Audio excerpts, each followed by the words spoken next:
Participation aux champions de l'éducation organisés donc, par l'Agence française de développement et la coalition éducation. Nous sommes vraiment ravis de vous accueillir aujourd'hui pour ce champion qui sera dédié aux enjeux d'engagement des jeunes dans les projets éducatifs. Il était vraiment important pour nous, en tout cas, d'organiser un webinaire sur cette thématique, car les jeunes doivent être impliqués dans les espaces de dialogue avec les autorités locales et nationales afin qu'ils soient associés à l'élaboration et au suivi des politiques publiques de leur pays, mais également au niveau des espaces régionaux et internationaux. Les jeunes doivent vraiment pouvoir participer à la citoyenneté et à la solidarité locale et mondiale. Et en ce sens, nous devons favoriser leur prise en compte dans les projets de développement qui les concernent, mais également leur participation à la définition de leur projet de vie et de leur projet professionnel, et accompagner leurs projets de solidarité internationale et d'éducation à la citoyenneté internationale. Un point qui nous semble aussi important, c'est le point de la notion de jeunesse. Selon nous, il doit être réfléchi non comme une tranche d'âge, mais comme une transition entre l'enfance et l'âge adulte, et recouvrant un processus et des réalités très diverses selon les contextes et les personnes, et viser à une insertion complète, donc socio-économique, citoyenne et politique des jeunes. Et donc, il est vraiment indispensable de parler des jeunesses dans leur diversité plutôt que de parler de la jeunesse. Voilà, donc l'objectif de ce champion de l'éducation, c'est de permettre d'illustrer un peu comment prendre en compte les jeunes dans les différents projets éducatifs. Nous aurons 3 études de cas. Le programme Jeunes des deux rives de Solidarité laïque, le programme Acte Afrique mené par Aide et Action, et les clubs des jeunes à N'Djamena menés par Essor et leurs partenaires. Donc ça, ce sera jusqu'à 11h45. Ensuite, on aura une conclusion et une ouverture des débats par l'Agence française de développement. Et on aura ensuite plus ou moins 30 minutes d'échange, lors desquels vous pouvez également présenter vos pratiques qui visent à encourager l'engagement et la prise en compte des jeunes.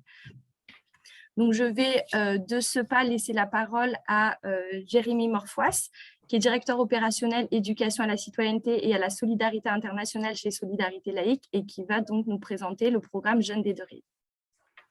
Merci Léa, bonjour à toutes et tous, j'espère que vous m'entendez bien. Je vais vous présenter le programme qu'on coordonne à Solidarité laïque au milieu d'un consortium d'acteurs éducatifs des deux rives de la Méditerranée. Le projet Jeunes des deux rives, on s'est intéressé plus spécifiquement aux jeunes qui subissent le plus les inégalités sociales, territoriales, économiques, dans une logique justement de permettre d'ouvrir la question de la citoyenneté à toutes les jeunesses, et d'ouvrir aussi les questions d'engagement et donc de citoyenneté, mais aussi d'éducation à des publics qui en sont qui en ont le moins accès, et qui pourtant sont des outils, et je parle là de l'engagement international, sont des outils qui peuvent véritablement renforcer l'engagement local, territorial des jeunes, et construire la citoyenneté. On était parti en 2015-2016, voyant une vague de radicalité s'étendre chez les jeunes, notamment ceux qui subissent le plus les discriminations. Et on a souhaité, en lien avec l'AFD, mais aussi le ministère de la Ville en France, mener ce projet-là pour prévenir de toute forme de radicalité et lutter contre les discriminations vécues par les jeunes.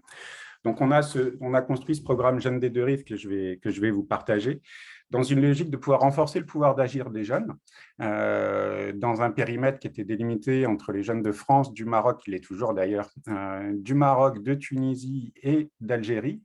Et l'idée était de permettre à l'ensemble de ces jeunes, mais aussi les acteurs éducatifs qui les accompagnent, de former une dynamique transnationale, c'est-à-dire d'apprendre à agir ensemble, mais aussi à réfléchir ensemble, à penser ensemble, et à construire les voies justement d'un engagement partagé qui puisse respecter tant les spécificités territoriales, nationales de chacun des jeunes, que d'apporter une vision collective et transnationale de la Méditerranée, de la solidarité et de l'engagement citoyen, avec aussi un paradigme ou une approche, c'est de faire justement de projets d'engagement de jeunes à l'international des véritables parcours d'éducation à la citoyenneté, de construction de la citoyenneté en lien avec les objectifs de développement local et durable. Donc, je vais me permettre de vous partager une présentation de ce programme. J'espère que vous voyez tous là la note qui s'affiche. Alors, J2R, c'est un programme qu'on a pensé. Attendez. Voilà. C'est un programme qu'on a pensé à 3 branches, c'est-à-dire à 3 niveaux. On est sur une forme de recherche-action, c'est-à-dire qu'on part des initiatives menées par les jeunes pour les accompagner dans leurs initiatives et pour développer des dynamiques éducatives à travers ces projets-là. Et à partir des projets qu'ils mènent, qualifier les éducateurs ou l'ensemble des acteurs éducatifs, qu'ils soient éducateurs spécialisés, animateurs socioculturels ou jeunes leaders, militants associatifs, de les qualifier pour mieux accompagner les jeunes dans leurs projets d'engagement. Et enfin, le 3e pilier de ce programme, c'est justement de pouvoir produire des éléments de connaissance et des enseignements sur les pratiques des jeunes en matière d'engagement et sur ce que ça nourrit en termes d'effets pour les jeunes, pour les organisations, comme pour les éducateurs sur les territoires de vie des jeunes. Donc, cette dimension du lien à l'international, au local, est pour nous une approche presque gravée dans le marbre. C'est comment, à partir de cet engagement à l'international, les jeunes deviennent des acteurs de transformation de leur propre territoire à partir de leur engagement. Et ça, c'était quelque chose qui, au départ, n'était pas forcément pensé, que ce soit par les jeunes ou par les éducateurs, qu'ils soient de France, du Maroc ou de Tunisie, où on ne voyait l'engagement que comme un ailleurs ou un engagement là-bas. Et tout l'enjeu de ce programme, c'est de permettre de faire prendre conscience aux jeunes qu'à partir de cet engagement, ils développent des capacités, des savoir-faire qu'ils peuvent réinstaurer et réinvestir sur le plan territorial et qu'à partir de leur engagement à l'international, ils puissent devenir des acteurs de transformation de leur territoire par le biais de l'éducation à la citoyenneté. Donc, vous voyez, on a organisé et structuré, là vous avez 3 cartes puisqu'on n'a pas pu jusqu'à présent ouvrir à l'Algérie, on le prévoit pour la prochaine phase qui commencera l'année prochaine. Mais ce qu'on a fait, c'est qu'on a développé des réseaux d'acteurs, jeunesse et des jeunes, sur les 3 pays où nous sommes. Donc en France, sur 6 régions, au Maroc, uniquement sur la région du Souss Massa, dans le centre du Maroc, et en Tunisie, sur l'étendue du territoire national. Donc, ce qu'on a fait, c'est qu'on a construit des dynamiques nationales sur chacun des pays et on amène l'ensemble de ces acteurs par des temps réguliers, qu'il s'agisse d'éducateurs ou même de jeunes. On invite l'ensemble de ces éducateurs, généralement une fois par an, de manière physique et par plusieurs temps en numérique, à penser ensemble et à réfléchir aux meilleures voies d'accompagner les jeunes dans leur engagement, mais de permettre aussi aux jeunes ensemble de développer une vision transnationale sur leur engagement à l'international. C'est-à-dire que l'idée n'est pas tant que chacun puisse faire des actions de son côté, dans son pays, ou même de penser son action sans penser aux impacts dans le pays où va se dérouler l'accueil, mais bien justement de permettre à l'ensemble des acteurs de développer une vision transnationale de la solidarité et de la citoyenneté. C'est ce qui nous permet justement d'adapter les directions du programme et les projets aux enjeux de chacun, qu'on soit un jeune dans la province de Tata, un jeune marocain ou une jeune marocaine dans la province de Tata en plein milieu du désert, d'agir avec des jeunes de Marseille qui vivent d'autres problématiques que celles que peuvent vivre des jeunes de Tata, mais qui ont en commun des enjeux éducatifs et des enjeux de solidarité et de citoyenneté.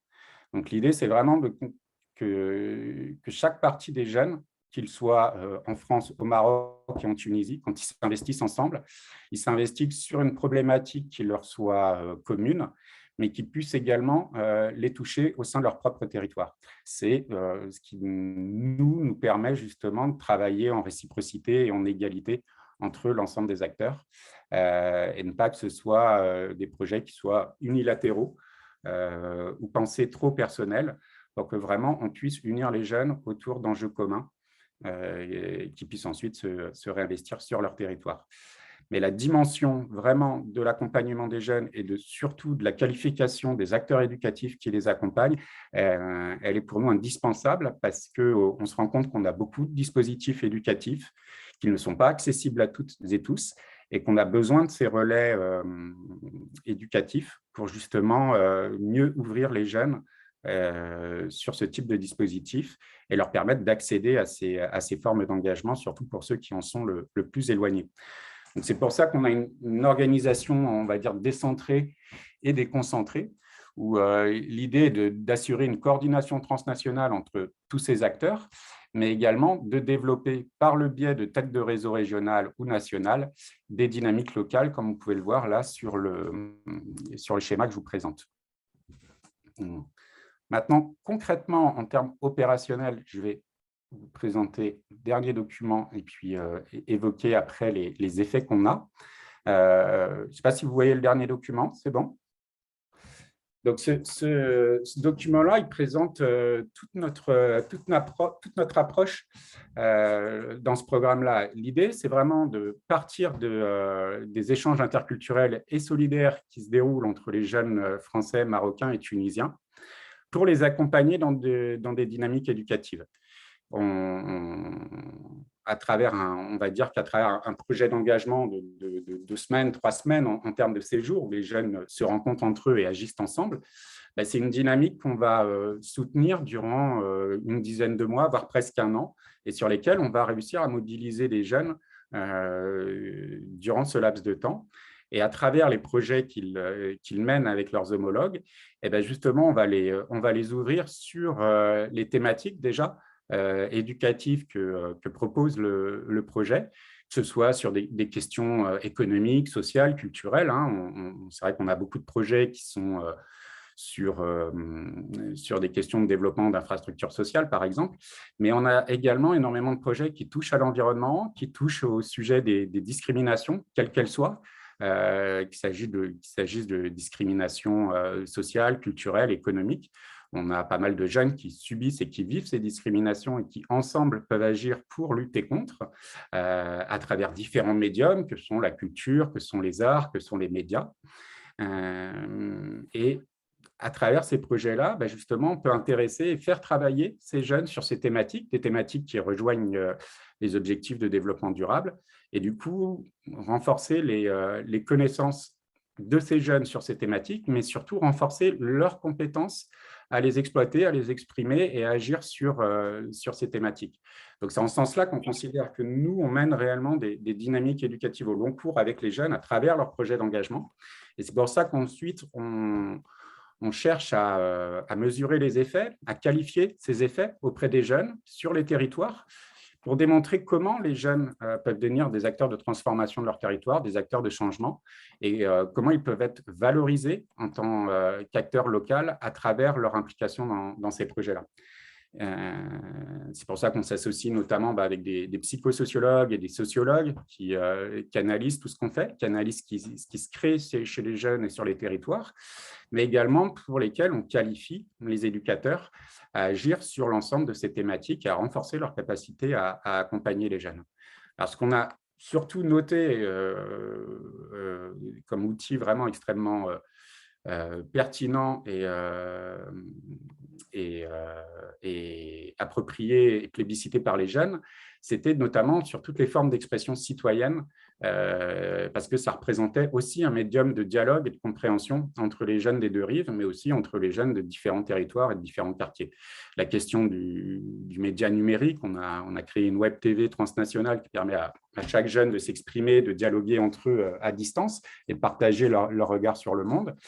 Mais on a aussi, comme je le présentais tout à l'heure, on a aussi énormément de projets autour du théâtre, autour de la culture, autour de la danse, autour de la musique, qui permettent justement aux jeunes déjà de dialoguer, de se comprendre entre eux et surtout de toucher un large public à travers ces médiums-là qui participent à la sensibilisation des populations. Je pense notamment, par exemple, quand on parle des discriminations vécues par les jeunes, qu'il s'agisse des jeunes des quartiers populaires en France ou des jeunes ruraux enclavés au Maroc, on se rend compte qu'ils subissent les mêmes formes de discrimination. Et eux se rendent compte qu'ils subissent les mêmes formes de discrimination spatiale, géographique. Et en agissant ensemble à travers ces différents médiums de sensibilisation, on arrive à ouvrir ces sujets-là entre les jeunes, les adultes et les acteurs locaux. Voilà, donc on est sur vraiment une dynamique, on va dire, au long cours, parce que déjà, agir ensemble et agir de façon transnationale au sein d'un programme, c'est une mécanique qui paraît anodine, qui paraît naturelle, mais en fait, on a énormément de choses à voir ensemble et à déconstruire sur nos modes d'action, qui peuvent être des modes d'action pensés sur soi-même, pensés sur son propre territoire. Là, on insuffle le fait de qu'est-ce que ça fait de lier l'international au local et comment, justement, on peut lier ces deux enjeux pour permettre tant d'agir ensemble à une échelle transnationale que de penser le lien à son propre territoire et donc d'agir localement avec les jeunes. Voilà. L'idée, c'est vraiment de permettre à l'ensemble des jeunesses, et puis c'est ce que tu disais, Léa, dans les objectifs qui sont les nôtres, c'est de permettre à l'ensemble de ces jeunesses de devenir des acteurs de transformation de leur territoire, des acteurs de changement et d'être valorisés en tant que tels, et donc d'agir aussi sur ses propres conditions et trouver les conditions de cette transformation. Voilà. En conclusion, ce que je peux dire sur ce programme. Je ne sais pas si j'ai tenu le temps, Léa, s'il y a encore un peu de temps. Parfait. Merci beaucoup, Jérémy. C'était très intéressant. Et si vous avez des questions sur le programme Jeunes des Deux Rives, n'hésitez pas à les partager dans le chat et on reviendra dessus lors des échanges. Je vais laisser la parole à Paul Kofik Pacha qui travaille pour Aide et Action et qui va donc nous présenter le programme Act Afrique. Ok, merci Léa. Je vais partager mon... Oui. Non, il n'y a pas de souci.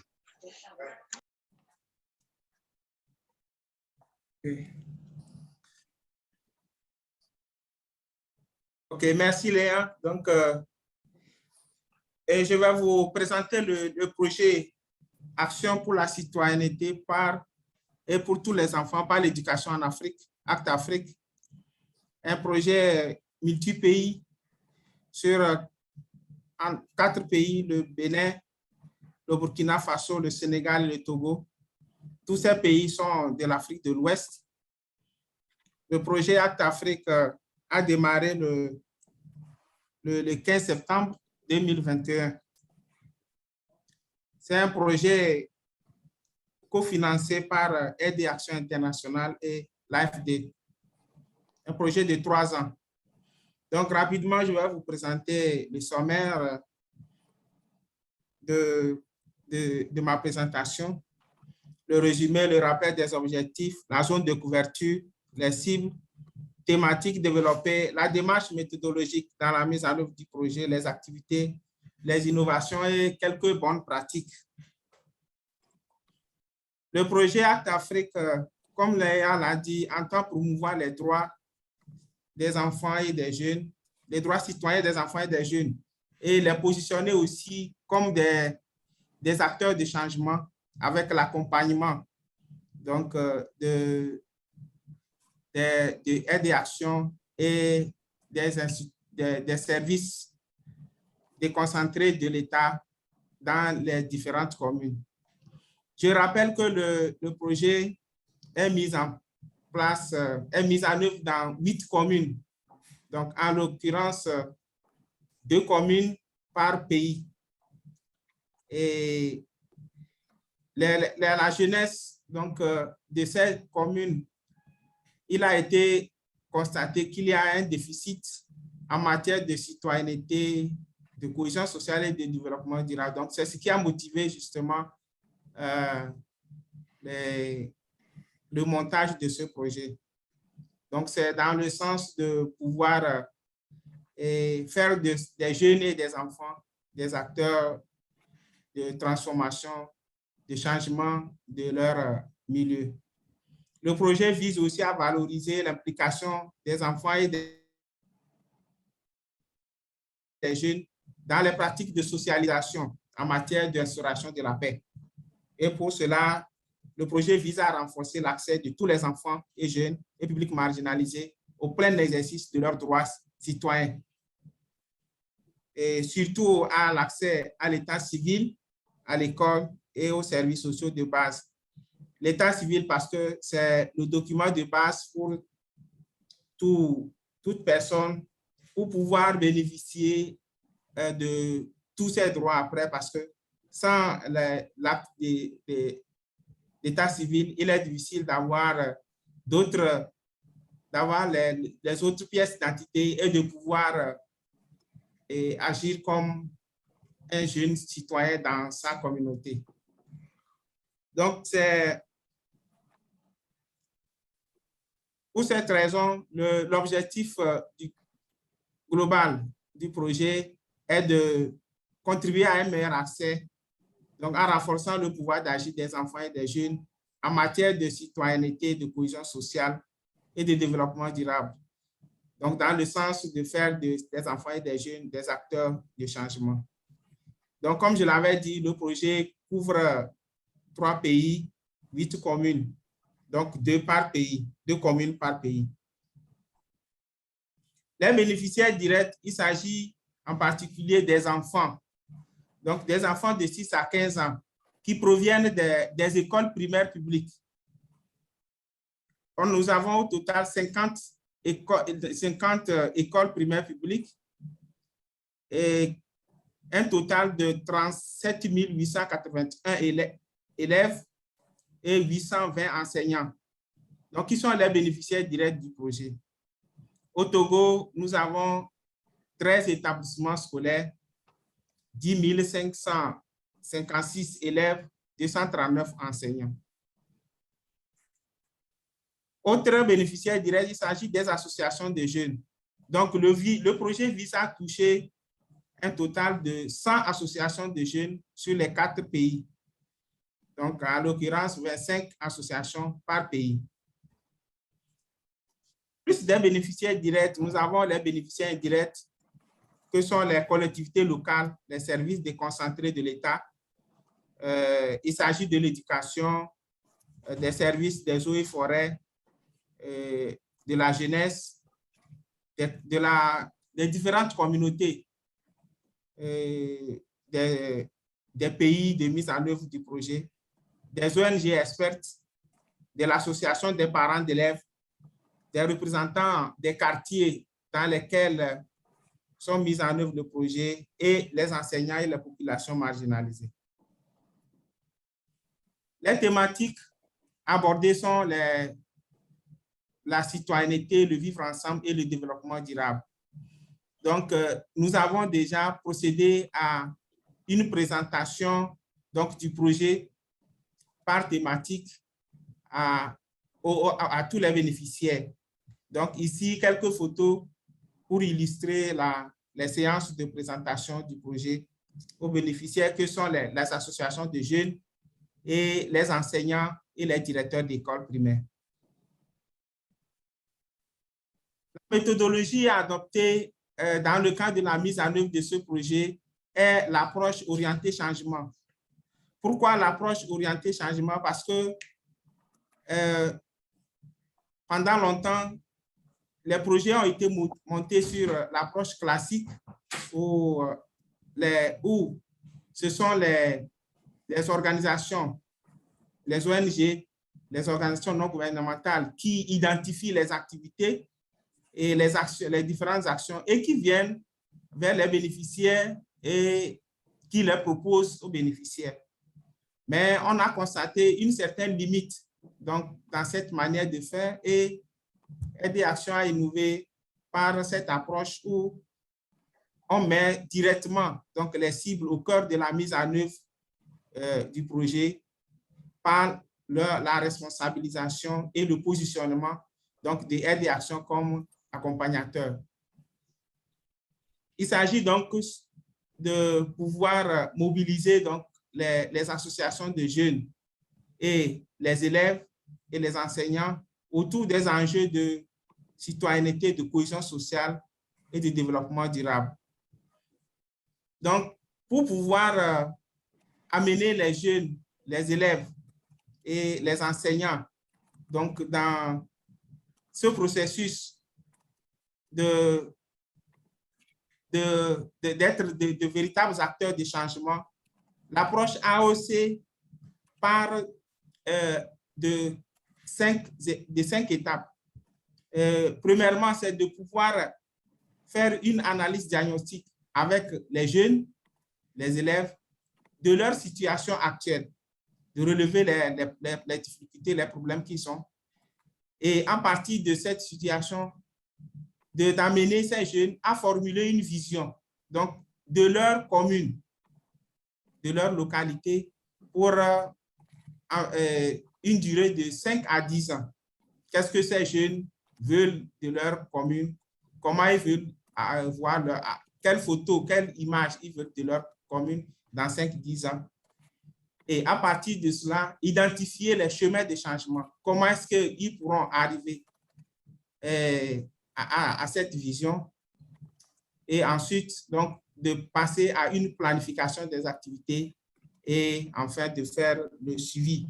Donc, pour vérifier, est-ce que les activités qui ont été planifiées pour pouvoir réaliser les changements et atteindre la vision, est-ce que cela est réellement mis en œuvre? Donc, dans cette démarche qui responsabilise donc tous les acteurs, il était important donc de créer un écosystème au niveau des communes, parce que comme nous travaillons dans le cadre de ce projet essentiellement avec les communes, donc il s'agit donc de travailler avec les jeunes au niveau des communes pour amener donc les communes à prendre en compte donc les préoccupations des jeunes, des enfants et des jeunes dans leur plan de développement.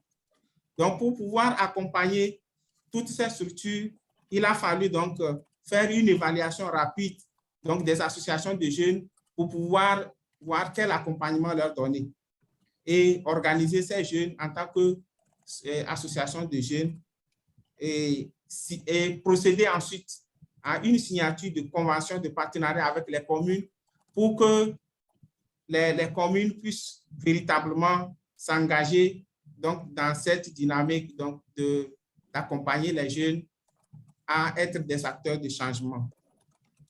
Donc, c'est l'une des activités, c'est les images d'une des activités dans le cadre de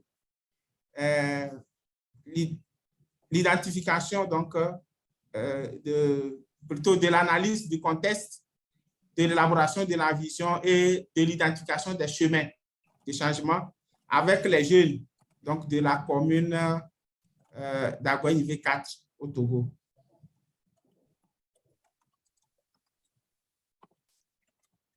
Ici, nous avons une image d'une séance c'est la même chose, c'est une séance d'AOC avec les élèves de l'école primaire publique, donc d'une des communes du Togo, où les enfants ont été mis en situation pour pouvoir analyser le contexte de leur école.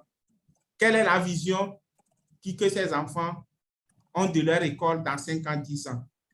Donc, c'est des exercices que nous avons réalisés avec les élèves. Ici, suite à cet exercice, donc avec les jeunes et avec les élèves, les élèves et les jeunes ont commencé par identifier des activités. Et voici, par exemple, une activité dans le cadre du reboisement.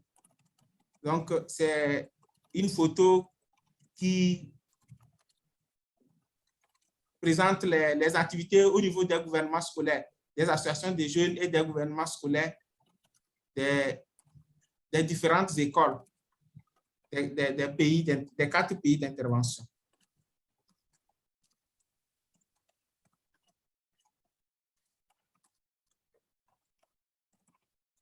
Il faut noter que dans le cadre aussi donc, de ce projet, il y a une particularité, c'est que il y a c'est l'utilisation donc des technologies de l'information et de la communication dans la conduite donc des activités en classe, parce que les questions de citoyenneté, de cohésion sociale et de développement durable, aujourd'hui, c'est vrai que dans les écoles, il y a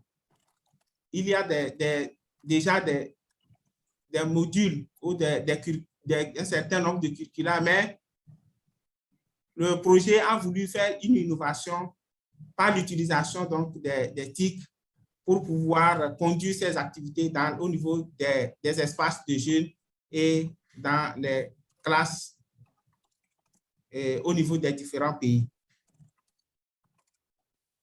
Voici le schéma de l'écosystème communal, comment fonctionne comment fonctionne l'écosystème communal dans le cadre de la mise en œuvre de ce projet. C'est que ici, nous avons la plateforme jeunesse. Donc, cette plateforme jeunesse, c'est là où les services déconcentrés de l'État, les services de la commune, les associations de jeunes et plutôt les associations de la société civile et les associations de jeunes. Donc, c'est à ce niveau, au niveau de cette plateforme que toutes ces organisations au niveau de la commune se retrouvent pour réfléchir sur les questions de citoyenneté, de cohésion sociale et de comment faire bénéficier donc de tout ce qui est droit aux jeunes et aux enfants.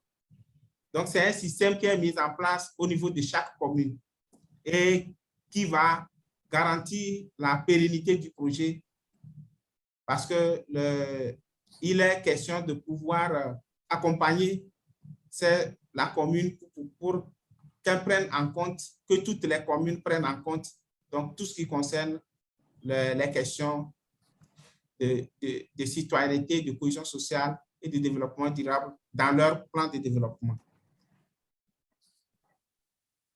Ici, c'est quelques bonnes pratiques que nous avons identifiées dans le cadre de la mise en œuvre de ce projet. Il s'agit ici, par exemple, de la mise en place des conseils des jeunes. Donc, les conseils des jeunes, qui est une instance donc, qui va interagir avec les autres acteurs au niveau de la plateforme jeunesse. Ici aussi, il s'agit d'un autre conseil des jeunes. Et ici, c'est la mise en place des gouvernements scolaires dans les écoles. Les gouvernements scolaires, leur processus, c'est quoi? C'est que c'est d'une part pour apprendre aux enfants la démocratie. C'est-à-dire, c'est de pouvoir organiser déjà les enfants à pouvoir apprendre donc à exercer la démocratie parce que les gouvernements scolaires sont constitués de ministres. Et ces ministres-là, ils sont d'abord élus au niveau de chaque classe et c'est après l'élection au niveau de chaque classe que ces ministres sont nommés. Donc, sont nommés par un premier ministre. Donc, c'est pour apprendre déjà aux enfants de l'école primaire comment exercer leurs droits citoyens.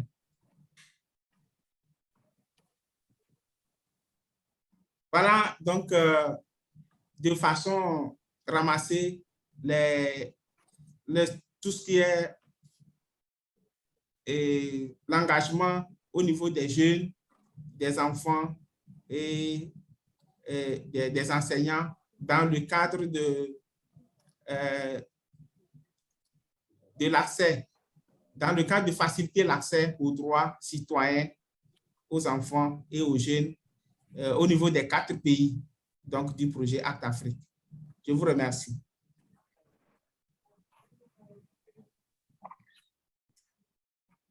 Merci beaucoup, c'était super intéressant et je vois qu'il y a déjà des questions. N'hésitez pas à poser d'autres questions dans le chat et on les prendra tout à l'heure. Et maintenant, donc, on va laisser la parole à Audrey Lemichet et Sagrona Chandoulay qui vont nous présenter les clubs de jeunes à N'Djamena mis en place par Essor, l'ONG Essor.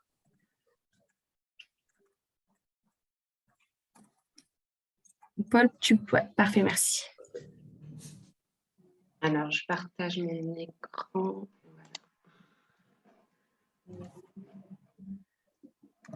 Voilà, donc, bonjour à tous. Donc nous, on va vous présenter. Donc moi, je suis Audrey Lemichet, je suis responsable de programme éducation. Et donc, je vais vous présenter avec Sagrona, qui est coordinateur éducation à N'Djamena, une initiative pilote qui a été menée de décembre 2019 à novembre 2021 et dont l'objectif est de renforcer le pouvoir d'agir des jeunes en mobilisant les objectifs de développement durable. Donc, cette initiative, elle a été mise en place sur 4 territoires avec 2 organisations partenaires au nord, Cap Solidarité 4D, et est donc mise en place en France, au Congo, au Maroc et au Tchad. Et aujourd'hui, on va vous présenter l'initiative qui a été mise en place au Tchad, à N'Djamena. J'ai pas mis en plein écran. Voilà. Donc, l'objectif, donc vraiment, c'est de travailler avec les clubs de N'Djamena, donc des jeunes adolescents que je vous présenterai après, pour qu'ils deviennent ambassadeurs ODD au sein de leur communauté, de créer une communauté ODD et mettre en réseau les jeunes à la fois au niveau national, mais également au niveau international, et contribuer à atteindre les objectifs de l'agenda 2030. Donc, par le biais d'un parcours éducatif, ludo-éducatif, l'idée, c'est de comprendre, de permettre à ces jeunes de comprendre l'agenda 2030, les ODD, leurs finalités, qu'ils analysent les problématiques au sein de leur quartier et mettent en place, imaginent des actions pour répondre en les associant aux ODD.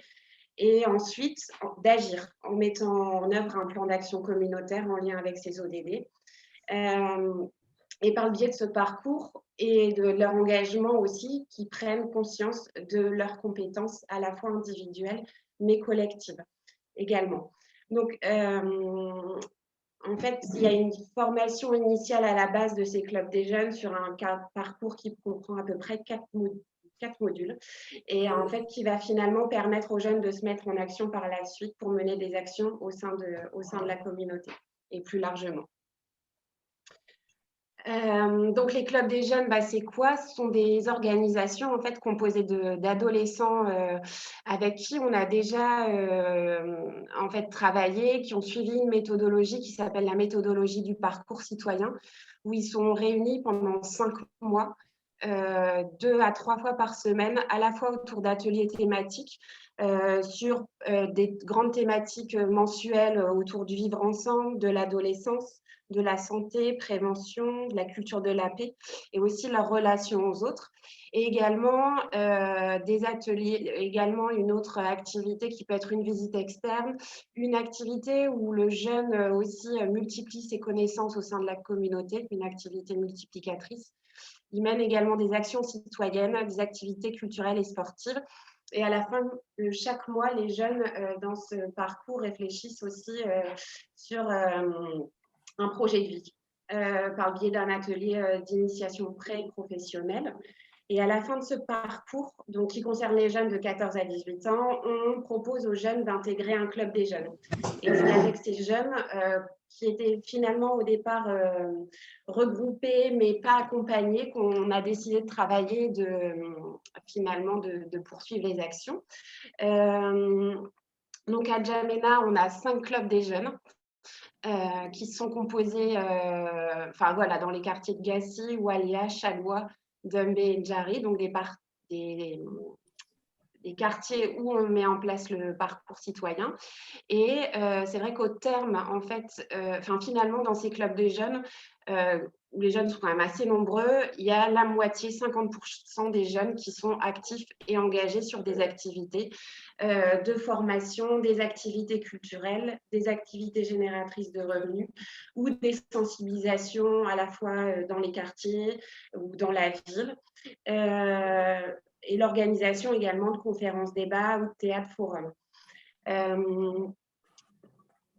Voilà, donc là, on va vous présenter concrètement comment a été mise en place cette initiative. Sagrona, je te laisse la parole. Voilà, à tout le monde, je suis Sagrona. Pour ceux qui n'ont pas peut-être entendu mon nom, Sagrona Tchandoulaye. Je suis coordinateur éducation au Tchad. Mais actuellement, je vous parle depuis le Congo Brazzaville, où je suis venu pour une formation avec l'équipe ESSOR ici au Congo. Donc, on parlait des ODD Living Lab, c'est une initiative qu'on a voulu donc mettre à profit des jeunes anciens bénéficiaires du parcours citoyen, parce qu'on avait donc ce besoin où, quand ils finissent le parcours citoyen, qui est donc adressé aux adolescents, les jeunes avaient donc cette envie de continuer d'exercer encore leur engagement au niveau de la communauté, mais sans un cadre voilà, bien précis, sans toutefois avoir une ressource humaine qui est dédiée à eux. Donc, cette initiative venait donc proposer aux jeunes un lieu vivant pour les jeunes qui permet de les accueillir, qui permet de leur proposer donc des formations thématiques et surtout un accompagnement à la fois individuel et collectif pour un peu redynamiser leur groupe, mais aussi donc capaciter chaque jeune dans sa quête voilà, de savoir pour nourrir sa curiosité pour son développement personnel. Donc, l'ODD Living Lab, c'est aussi un lieu d'innovation sociale où les jeunes peuvent venir là pour pouvoir diagnostiquer un peu leur quartier, les activités, pouvoir faciliter donc la conception et la mise en place des activités d'intérêt communautaire dans leur quartier, surtout les quartiers les plus défavorisés de la ville de N'Djamena. Et donc, à travers cet accompagnement, on favorise l'insertion socio-économique des jeunes, donc en associant un peu les partenaires qui sont au niveau de la ville de N'Djamena, ça peut être des entreprises, ça peut être des organisations aussi, des jeunes, ou soit des ONG nationales ou internationales. Question donc d'avoir une synergie d'action pour créer donc cette émergence de projets et surtout de faciliter la mise en réseau des jeunes pour qu'ils puissent avoir plus d'impact et au niveau national et au niveau international également. Donc, le Living Lab, c'est équipé, donc c'est une salle équipée avec des matériels informatiques, avec de la connexion Internet, avec les meubles, tout, des matériels pédagogiques d'animation des activités, ou soit de prospection ou de réalisation, et avec un animateur qui est une agence sociale qui a de l'expérience dans l'accompagnement des jeunes, mais qui est surtout un relais éducatif pour nous, parce que les jeunes qui suivent le parcours citoyen, ils doivent être accompagnés et donc il est là comme leur mentor pour un peu canaliser leurs activités, pour un peu les renforcer, leur donner donc des orientations, etc. pour la mise en œuvre de leurs activités. Tu peux passer à la slide suivante, Audrey. Voilà, donc là, je ne vais pas trop aller dans le détail de ce schéma, c'est juste pour voir un peu comment les activités fonctionnent. On passe donc de la co-création d'une activité autour d'une vision partagée, ayant donc pour cœur les ODD. On passe donc à l'exploration des territoires pour voir un peu, voilà, dans chacun des quartiers, dans chacun des territoires, qu'est-ce qu'on peut ensemble pouvoir proposer comme activité afin de transformer donc notre société. Et on passe à l'expérimentation donc des projets qui sont donc créés selon les besoins et selon la réalité locale. Et à la fin donc de l'expérimentation, on évalue pour voir qu'est-ce qui a marché, qu'est-ce qui n'a pas bien marché, et de pouvoir donc progresser vers une activité et reprendre donc tout un cycle. Et là, sur les photos, par exemple, vous allez voir la première photo, ce sont les jeunes d'un club qui sont en train donc de réfléchir un peu sur leur plan d'action afin de faire donc le lien pour voir leur activité qu'ils proposent, ça répond à quel objectif de développement durable, par exemple, pour qu'on ait donc cette vision, cette compréhension que chaque activité réalisée dans un quartier le plus profond, dans un quartier, peut contribuer donc à l'atteinte d'un objectif plus global et plus planétaire.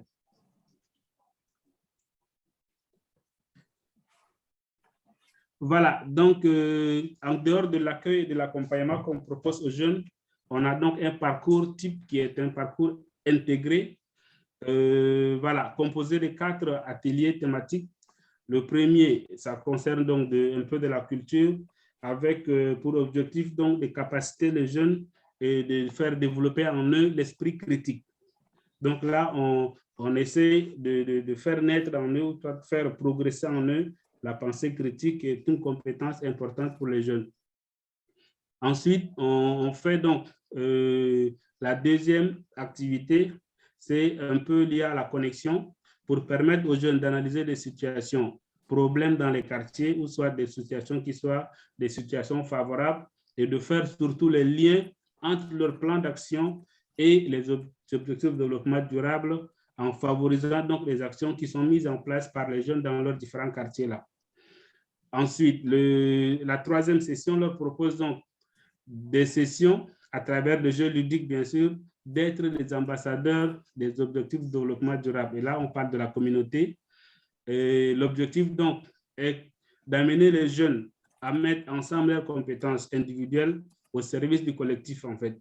C'est que chacun, selon sa capacité, selon son apport qu'il peut amener, on les met tous ensemble pour pouvoir faire fonctionner notre groupe en ayant toujours l'esprit de cohésion, l'esprit d'équipe et l'intelligence collective. Et ensemble, donc, ils essaient de créer une communauté, des ODD Lab au niveau du Tchad. Et à partir du Tchad, donc, essayer de se connecter avec les autres pays d'intervention de ce projet qui était plus large, multi-pays. Le quatrième atelier, donc, la session 4, propose de travailler un peu sur les compétences de chaque jeune. Et donc, pour permettre à chacun de connaître ses ressources, d'identifier les compétences et les forces de chaque jeune, et ces compétences donc, sont valorisées à travers les mises en situation, à travers l'extériorisation de leur engagement. Donc, en dehors de ces 4 sessions qui sont thématiques avec chacune un objectif précis, on organise des activités extérieures. Par exemple, entre la première session et la deuxième, on organise un jeu de piste, question d'approfondir donc la compréhension des ODD, de connaître un peu le quartier et de relier surtout les points clés et les points voilà, qui posent problème pour l'atteinte des ODD aux activités que les jeunes vont pouvoir mettre. Il s'organise également des conférences débats pour faire le lien entre la communauté et les clubs de jeunes et l'apport des clubs de jeunes donc pour l'atteinte de ces ODD.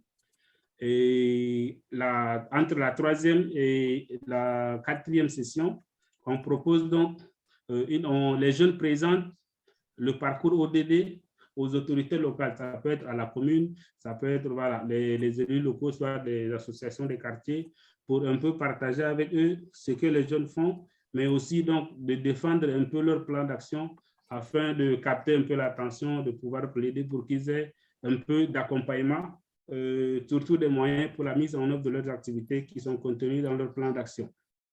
Donc, le parcours, chaque session dure 4 heures du temps et chaque session est animée donc par les ambassadeurs ODD auprès de leurs pairs.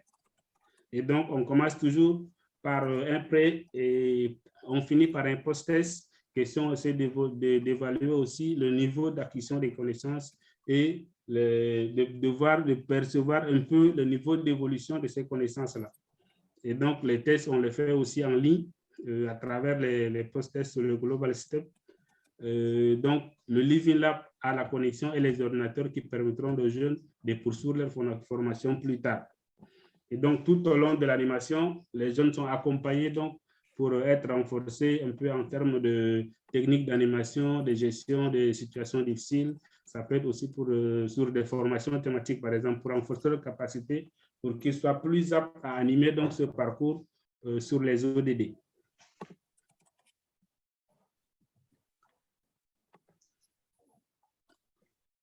On peut passer à la diapo suivante.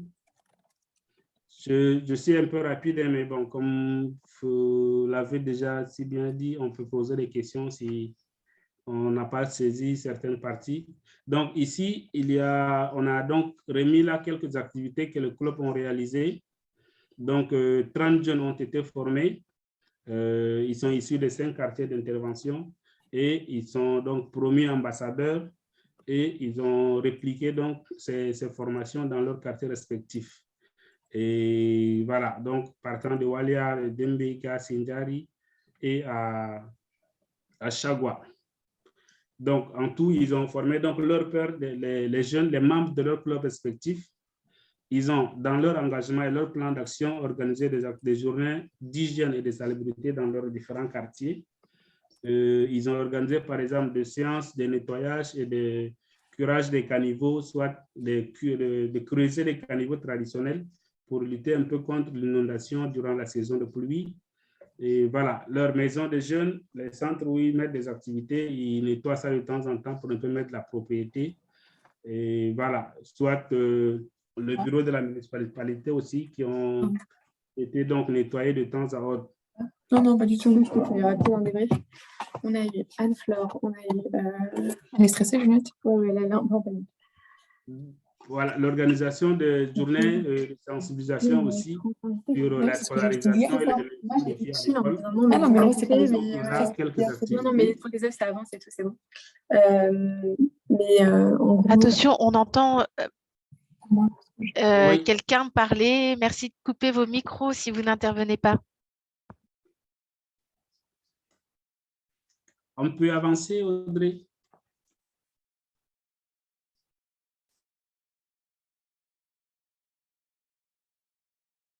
Voilà, donc les jeunes aussi ont contribué donc à la création de la ceinture verte autour de la ville de N'Djamena, une initiative du gouvernement qui a donc mis à disposition des pépinières pour que la population puisse en planter. Et là, les jeunes ont participé à cette grande activité qui était voilà, au niveau de la ville de N'Djamena pour planter des arbres pour lutter un peu contre l'avancement du désert.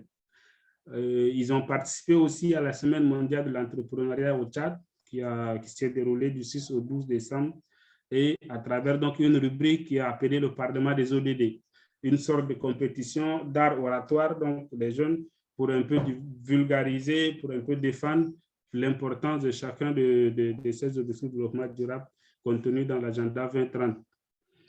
Voilà, donc on a eu aussi à expérimenter un exercice qui s'appelle l'écriture des récits de vie durable, question d'imaginer le monde si chacun se comportait de manière positive, comment est-ce que le monde serait d'ici 2050. Et la plus grande activité aussi qui a un peu clôturé les activités, c'était l'organisation d'un festival de l'engagement citoyen pour les ODD, qui a duré 3 jours sur donc, la bannière les ODD au cœur des actions citoyennes. Et donc, les jeunes ont pu sillonner donc, les 10 arrondissements de la ville de N'Djamena avec une caravane itinérante proposant donc des jeux, soit des spectacles, en tout cas culturels, pour sensibiliser un peu, donc capter l'attention des jeunes pour booster un peu l'engagement des jeunes de la ville de N'Djamena.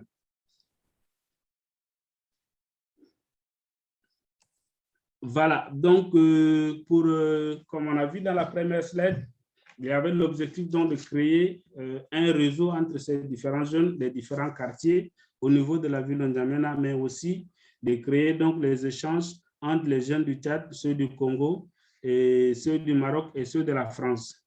Donc, on a mis en place un forum ODD sur le réseau social WhatsApp qui permet donc aux jeunes d'interagir, de partager un peu leurs expériences à travers des petites photos, des petites vidéos, soit des photos des différents pays et surtout des différents quartiers.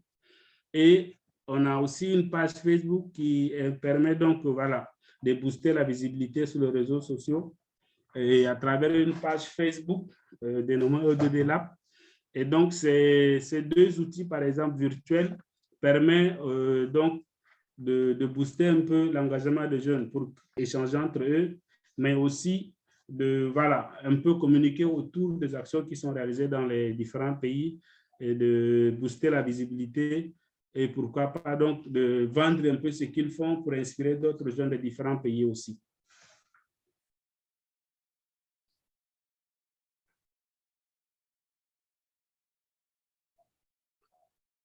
Voilà. Donc, voilà, peut-être avant que Audrey, je te donne la parole, le projet, lui, il a été mis en œuvre sur une durée, il a été clôturé officiellement en décembre, mais l'Audi Delivery Lab continue à fonctionner parce que ESSOR essaie donc de faire fonctionner ça avec ses fonds propres pour pouvoir donc maintenir cette dynamique pour les jeunes.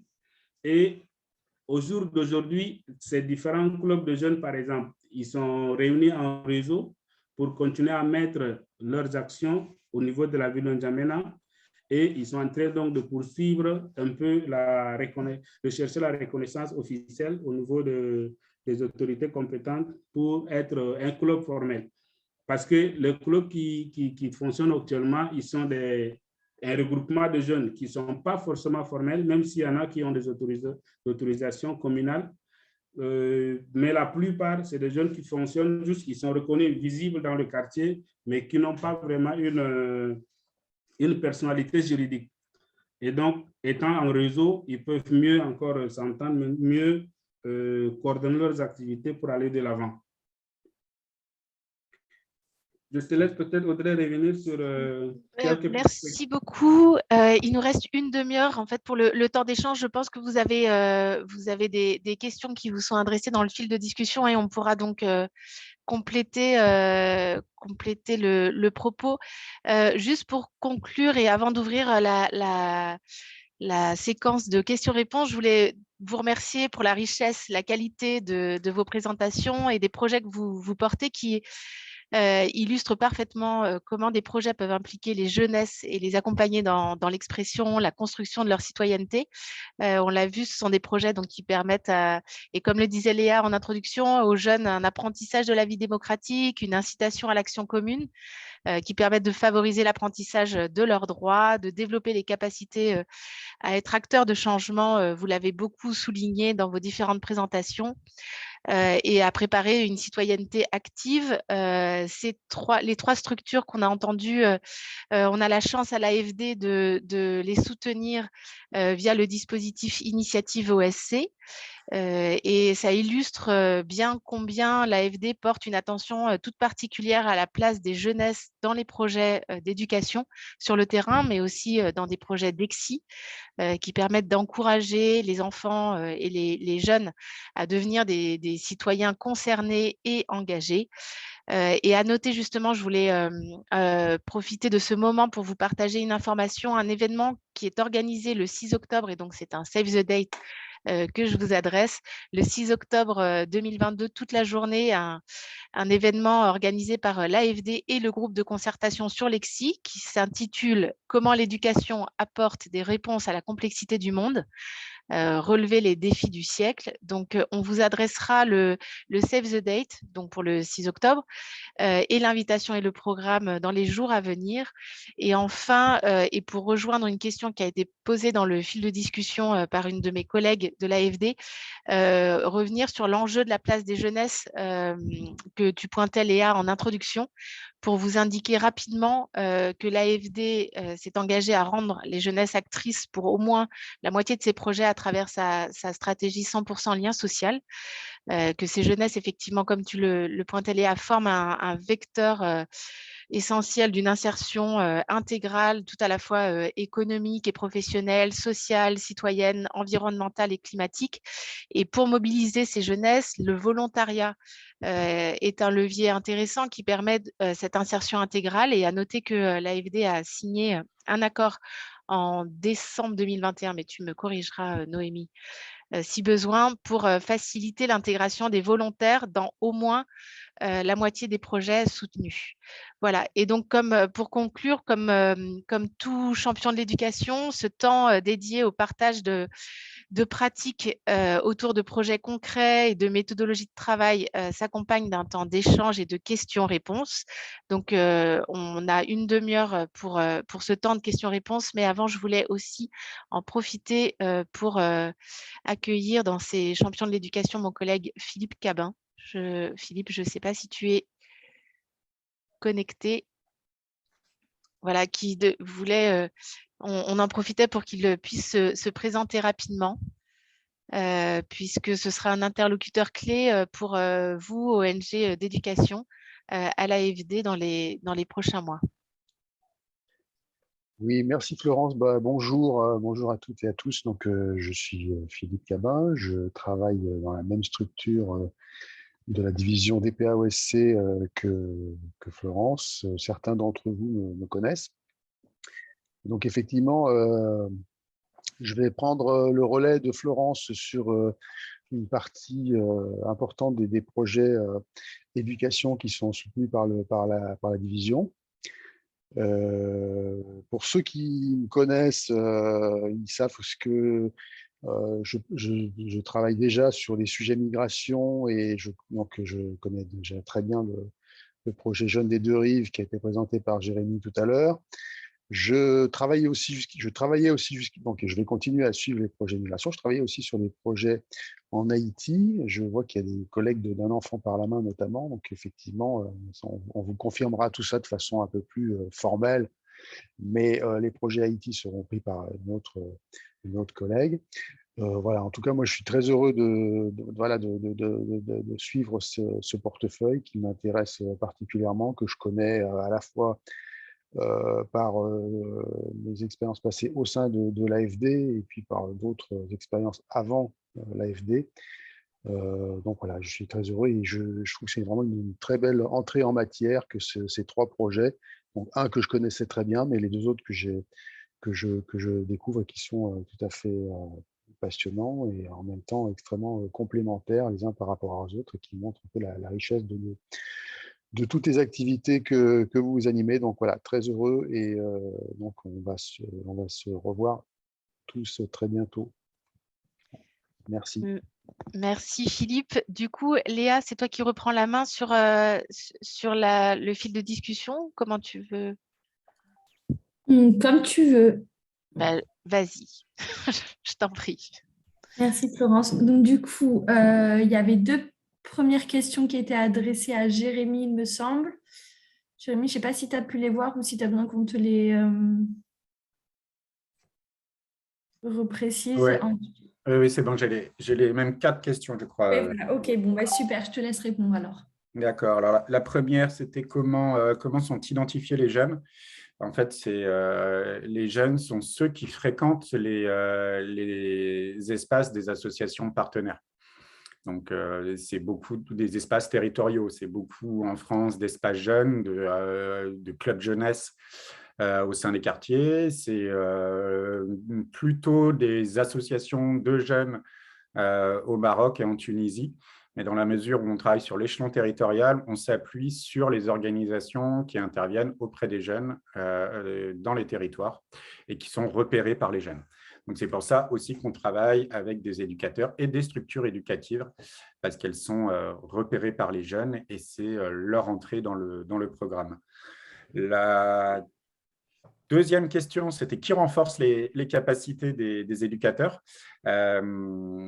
C'est majoritairement l'équipe du programme, puisqu'on dispose d'animateurs territoriaux sur chacun des espaces du programme, donc c'est-à-dire 6 régions en France, le Maroc plus la Tunisie, qui sont des espaces nationaux. Donc c'est nos animateurs territoriaux qui animent les espaces de renforcement de capacité. Et on travaille, nous, beaucoup sur l'échange et l'analyse de pratiques collectives. C'est en ce sens-là que je disais que comment on fait collectif ensemble, comment on fait transnationalité ensemble. Ça passe par aussi des temps d'échange et d'analyse de pratiques, que ce soit en présentiel ou en visio. Après, je crois qu'il y avait une question sur la mise en réseau des jeunes. Mais je crois que c'était une question globale, en tout cas pour nous, et le fonctionnement de ce réseau de jeunes. Sur la mise en réseau des jeunes, elle se fait au préalable par la rencontre entre leurs éducateurs, donc la rencontre entre les structures. Et nous, ce qu'on a fait, c'est qu'on a développé une communauté d'acteurs qui nous permet justement d'enrichir au fur et à mesure des actions, d'enrichir nos pratiques et nos modes de fonctionnement.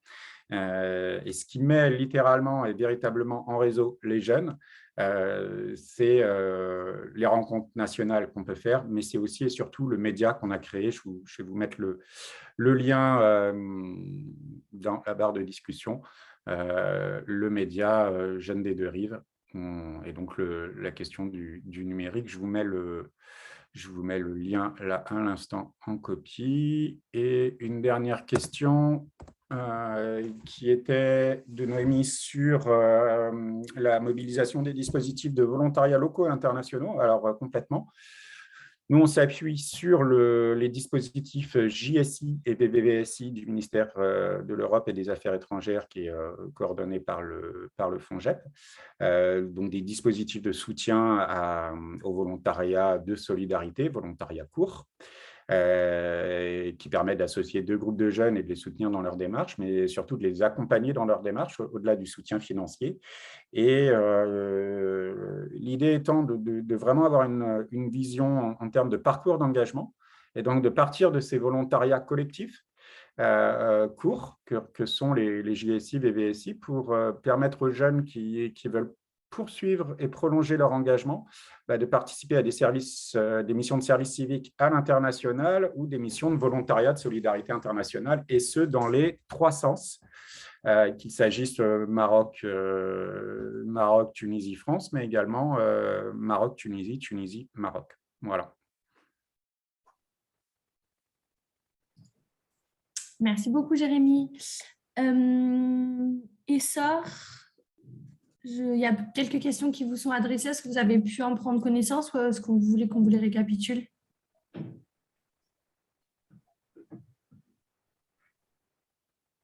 Non, je pense que c'est bon au niveau des questions.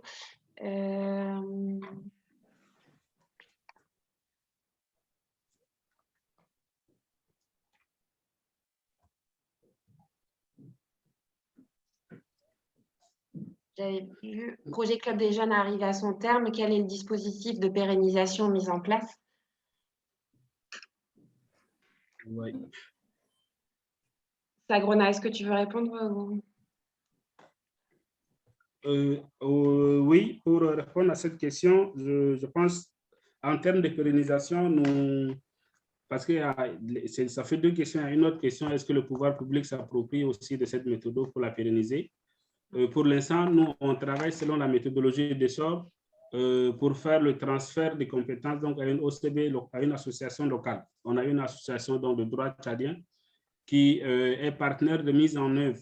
Avec nous, on essaie de la capacité de lui transférer donc, la méthodologie et le dispositif pour que cette association puisse donc, faire continuer la suite des activités avec les jeunes.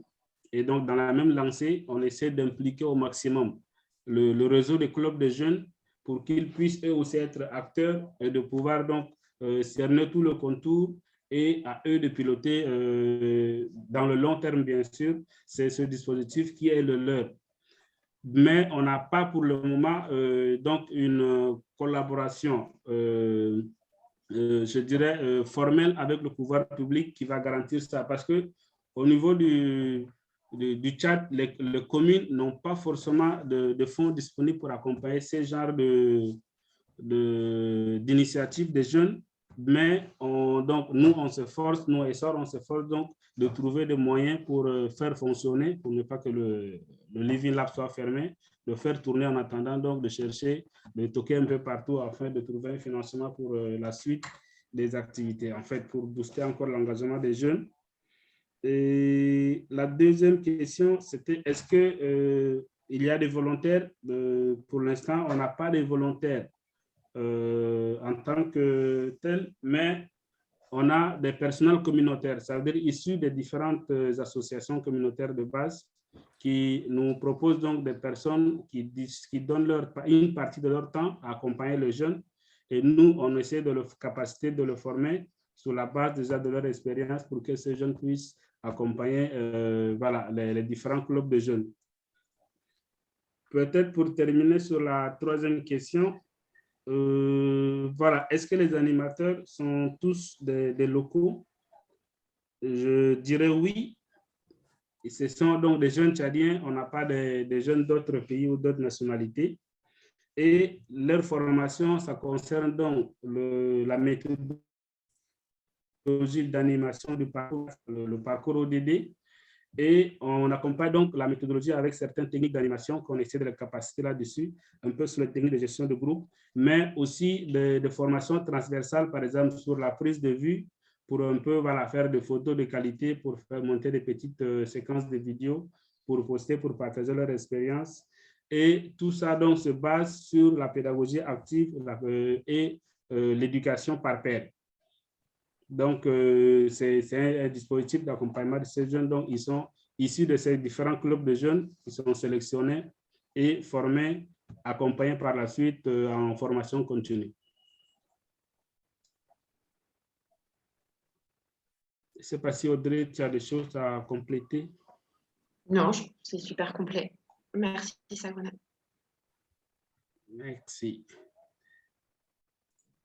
Je vois qu'il y avait une autre question pour Essor, c'était les animateurs des jeunes sont-ils uniquement locaux? De quelle formation ont-ils disposé? Et ensuite, il y avait une autre question. Vous disiez que l'ODD Living Lab fonctionnait encore sur fonds propres d'Essor. Y a-t-il des pistes pour assurer la pérennité? Ah, ok, vous avez déjà. Peut-être la question sur les jeunes locaux. Je ne sais pas si vous avez répondu. Oui, je pense que j'ai brossé ça. En fait, je faisais directement le lien avec les autres questions suivantes, comme j'avais pris note aussitôt. Ok, super. Est-ce qu'il y a d'autres questions?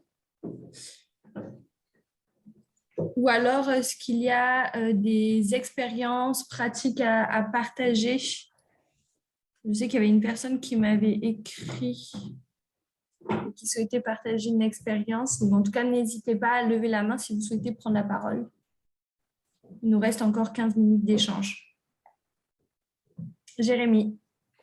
Ouais, en complément de nos 3 interventions, là, je retenais quand même 2 points qui étaient fondamentaux. Alors, fondamentaux pour nous à Solidarité Laïque, mais je vois que c'est aussi des fondamentaux pour les autres organisations qui ont pu présenter leur projet. Et puis, Florence, tu l'as rappelé, c'est la question des dynamiques collectives et de l'approche collective. Là, on voit bien qu'à travers nos interventions, ce qu'on travaille, c'est vraiment le collectif et la dynamique collective. Et dans une logique déjà d'apprendre à faire ensemble, d'apprendre à se comprendre, d'apprendre à partager et d'apprendre à penser un monde global, la dynamique collective, pour nous, elle est fondamentale. On pense que c'est au sein du groupe qu'on renforce ses capacités d'agir, que le collectif est vraiment l'outil de renforcement des capacités d'agir et d'agir en collectif, et que c'est aussi un espace d'apprentissage extrêmement important. Et ce n'est pas neutre non plus quand on travaille la question du collectif, car ça se fait aussi en opposition avec l'approche individualiste et par exemple l'approche de la promotion des jeunes leaders. Cette notion de jeunes leaders et d'émergence de jeunes leaders, chez nous, on l'a déconstruite pour travailler vraiment sur la notion du collectif. Après, c'est aussi des approches politiques, économiques, hein, travailler entre l'individu et le collectif. Chacun est libre de son projet. Et puis aussi, c'était le deuxième point, c'était la question de la mixité des publics. Et la question, c'est pour ça que nous, on travaille beaucoup avec des acteurs éducatifs ou des éducateurs de jeunes, parce que se pose la question de l'accès aux ODD, de l'accès à l'engagement, de l'accès à l'éducation. Et on ne doit pas oublier que la réduction des inégalités, elle passe justement par un accès le plus large possible à l'éducation qui tient compte aussi des spécificités de chacun. Donc, cette question de la mixité des publics, elle est fondamentale, et elle est fondamentale dans le fait de ne pas cloisonner les publics et leurs milieux sociaux. Il y a une expression, par exemple, sur laquelle on est fondamentalement contre également. Je pense que tout le monde la connaît, c'est la question des JAMO. Donc, c'est un terme, c'est une désignation qui a émergé ces dernières années pour jeunes ayant moins d'opportunités. Et on trouve, par exemple, que ça peut être en soi stigmatisant de qualifier un public spécifique ainsi. C'est pour ça que nous, on travaille aussi plus sur la question de la réduction des inégalités et des publics qui subissent le plus les inégalités. Parce que, voilà, en qualifiant des jeunes sur de la sorte, on va gommer aussi toute la question des inégalités. On va gommer la question des logiques de classe et on va finalement édulcorer les situations de discrimination, de pauvreté, de marginalisation que subit une partie de la jeunesse. Voilà. Et donc, là, pour nous, voilà, cette question des mixités des publics, elle est fondamentale. Ne gommons pas, si vous voulez, partons aussi de la colère des jeunes. Jeunes ayant moins d'opportunités, c'est oublier justement toute la colère qui les anime et cette colère-là, si elle n'est pas travaillée, elle peut se décliner de manière très négative, mais si elle est travaillée, elle peut représenter une force de changement importante. Et si la colère, c'est ce qui motive et ce qui unit aussi les jeunesses par rapport aux situations qu'on constate aujourd'hui. Merci beaucoup, Jérémy. Est-ce qu'il y a des personnes qui souhaitent réagir?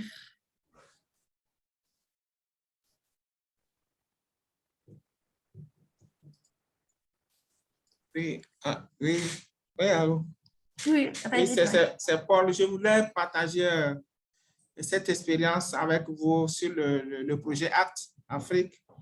Et ce que nous avons constaté, c'est que dès que nous avons commencé par travailler avec les associations de jeunes et que ces associations ont commencé par réfléchir donc, à leur vision, à leur commune, à leur association, on a vu qu'il y a eu cette dynamique donc, au niveau des associations de jeunes qui étaient là, ces associations qui existaient dans les communes et qui étaient inactives. Ces associations de jeunes ont commencé immédiatement par entreprendre des actions citoyennes sans même solliciter des moyens de la part du projet. Nous avons constaté donc qu'il manquait quelque chose. Il manquait quelque chose au niveau de ces associations de jeunes. C'est quelque chose-là qu'on leur a apporté, c'est de réfléchir, de se projeter, donc de pouvoir avoir des idées sur où est-ce qu'ils veulent aller.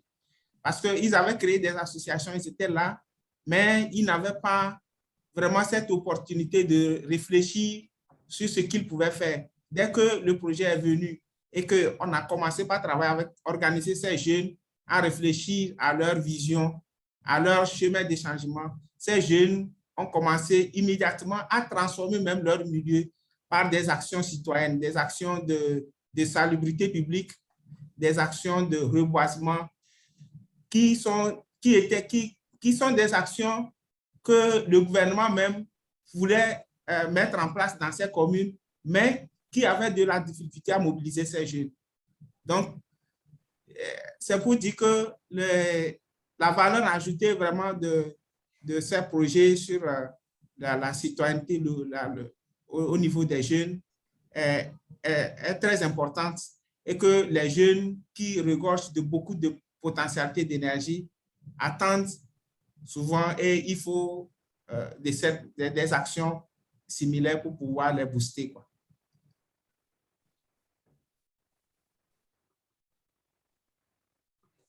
Merci beaucoup, Paul. Je vois qu'il y a une question pour Essor de Marie Mitterrand qui demande si il est possible de former des animateurs nigériens vivant près du Tchad. Oui, je pense que je peux vous mettre en relation avec ma collègue. En fait, du pôle formation, en fait, donc qui vise à former autour des méthodos Essor, méthodos éducatives et de formation humaine. Où on propose de former autour de ces pédagogies. Donc, je peux vous mettre son contact à ce moment-là dans le fil de discussion. Mais oui, c'est possible. Merci Audrey. Sagrona? Oui, moi j'avais une question à poser à Paul. En fait, je suis juste curieux de comprendre le fonctionnement un peu du gouvernement scolaire. Il a parlé de ça. Je me demande, est-ce que l'activité consiste juste à mettre sur pied des gouvernements, en fait, pour leur montrer comment ça fonctionne. Mais est-ce qu'ils ont une feuille de route avec des activités à mettre en œuvre, etc., dans les établissements? Et, OK. Et merci pour la question. En fait, la mise en place des gouvernements scolaires, c'est un processus. Le processus, c'est que au niveau donc, de chaque école, donc, par exemple, au Togo, une école, il y a 6 classes.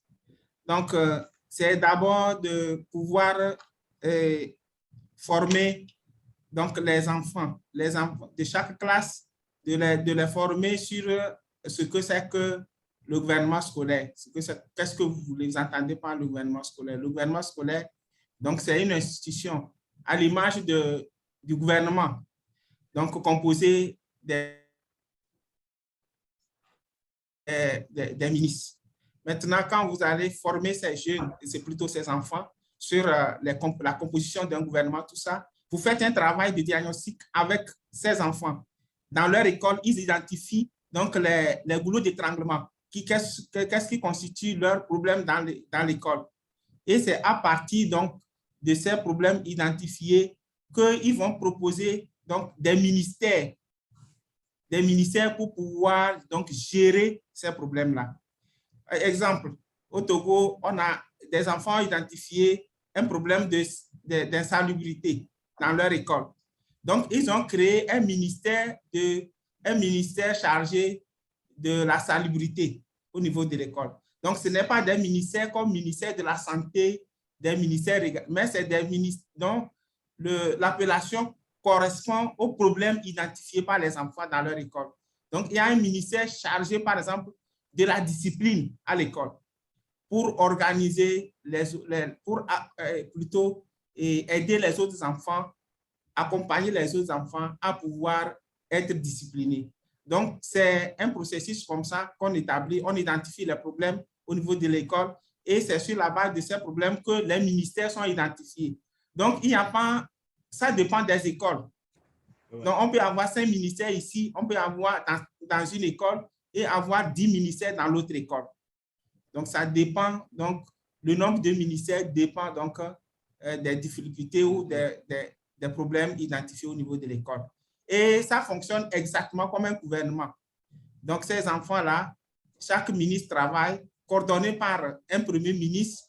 Les actions du gouvernement sont coordonnées par un premier ministre qui vient rendre compte et ils ont des réunions de conseil de ministres où ils font le point sur ce qui a été fait, leur plan d'action et ce qui reste à faire. Donc, parce que chaque ministre doit avoir son plan d'action. Et un gouvernement scolaire, ça fait 9 mois. C'est-à-dire c'est l'année scolaire. Voilà un peu présenter comment fonctionne et comment est mis en place les gouvernements scolaires. Merci beaucoup. C'est super intéressant. Je vous en prie. Merci Paul. Il nous reste 5 minutes. On peut prendre une dernière réaction ou question avant de conclure. Est-ce qu'il y a quelqu'un qui souhaite prendre la parole?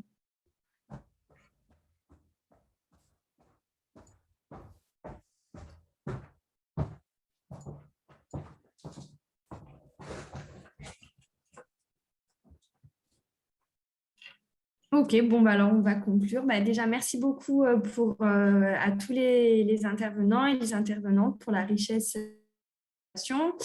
Comme d'habitude, on va faire circuler, donc le webinaire est enregistré, donc on va faire circuler la vidéo et les présentations.